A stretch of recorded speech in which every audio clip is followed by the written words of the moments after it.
लोकसभा निवडणुकीच्या निकालाआधीच भाजपकडून जल्लोषाची तयारी केली जाते। माजी आमदार अतुल शहा यांच्याकडून गिरगावात 10,000 बुंदीचे लाडू तयार करण्यास सुरुवात झाली आहे। पंतप्रधान मोदी तिसऱ्यांदा पंतप्रधान होणारच असा विश्वास ते व्यक्त करताना दिसतात। शहा यांनी तसा दावा केलाय। ओपिनियन पोलमध्ये मोदी सरकारला बहुमत मिळत असल्याने जल्लोषाची तयारी त्यांनी सुरू केली आहे। तर जे एक्झिट पोल आलेले आहेत परवा त्याच्यामध्ये मोदी सरकार तिसऱ्यांदा सत्तेत येणार असा अंदाज बांधला जातो आणि त्या पार्श्वभूमीवर निकाल उद्या आहेत, काही तासांवर निकाल आहेत आणि त्याआधीच भाजपकडून जल्लोषाची तयारी आपल्याला पाहायला मिळते।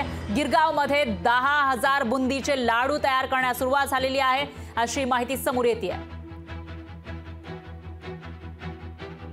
तर या संदर्भात भाजप नेते अतुल शहा यांच्याशी बातचीत केली आहे आपले प्रतिनिधी भूषण शिंदे यांनी। सध्या आपण आहोत गिरगावमधील गणेश भांडार येथे। सध्या तिकडे लाडू बनवण्याचं काम सुरू आहे। आपण पाहू शकता सध्या तरी 10,000 लाडू बनवण्याचं काम सुरू आहे आणि याचं कारण म्हणजे अर्थातच उद्या लोकसभेचा निकाल आहे आणि पुन्हा एकदा भाजपला मोठं यश मिळेल अशी भाजपची अपेक्षा आहे। त्यानुसार संपूर्ण जयतयारी आपल्याला पाहायला मिळत आहे। याच तयारीसाठी आपल्यासोबत बातचीत करण्यासाठी स्वतः भाजपचे नेते अतुल शहा आहेत। सर, खूप सारं स्वागत।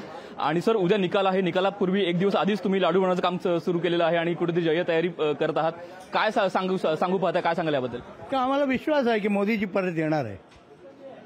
आम्ही 14 मध्ये पण पहिल्यांदा ज्यावेळी मोदी आले त्याच्या अगोदर आम्ही केलं, त्यावेळी लोक बोलत होते की तुम्ही घाई करता एक दिवसाची। पण मोदीजींचा 12 वर्षाचा गुजरातचा ट्रॅक रेकॉर्ड, त्यांनी केलेली कामं आणि त्यांचं विजन, त्या विजनवर लोकांनी जे समर्थन दिलं, प्रतिसाद दिला तो आम्ही पाहत होतो ग्राउंडवर। म्हणून त्यावेळी 14 मध्ये पण आम्ही लड्डू बनवले, परत 19 मध्ये पण आदल्या दिवशी आम्ही लड्डू बनवले, कारण मोदीजींनी डिलिव्हर केलं होतं। आणि आता 10 वर्षामध्ये तर ज्या प्रकारे काम केलेलं आहे त्यांनी, प्रत्येक देशाच्या प्रत्येक कोण्यामध्ये त्यांनी काम पोचवलं। आणि तेवढंच नाही, आज परदेशात पण मोदीजींचं नाव आहे।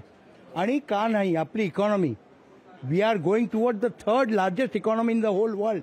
5व्यावर तर आलोच आहे, 11वर, पण 3ऱ्यावर येणार आहोत। आणि म्हणून लोकांनी ठरवलंय की मोदीजींना परत आणायचं आहे। आणि उद्या आपण नक्की बघाल हे लड्डू आमचे लोक खूप प्रेमाने खातील। मोदी वेव आहे, लोकांना तेच कळत नाही। हे सगळं एक्झिट पोल तुम्ही काही लोकांना भेटलात, पण लोकांनी ठरवलेलं आहे मोदीजींना आणि महाराष्ट्रामध्ये महायुतीला प्रचंड बहुमताने निवडून आणायला। अशा प्रकारे एकंदर जल्लोष पाहायला मिळत आहे आणि कुठेतरी लाडू बनवून उद्या त्याचं वाटप करण्याचं देखील मानस सध्या भाजप आपल्याला पाहायला मिळत आहे। कॅमेरामन रोहितसह भूषण शिंदे, लोकशाही मराठी, मुंबई। लोकशाही मराठी, ऐका, पहा, जागरूक रहा।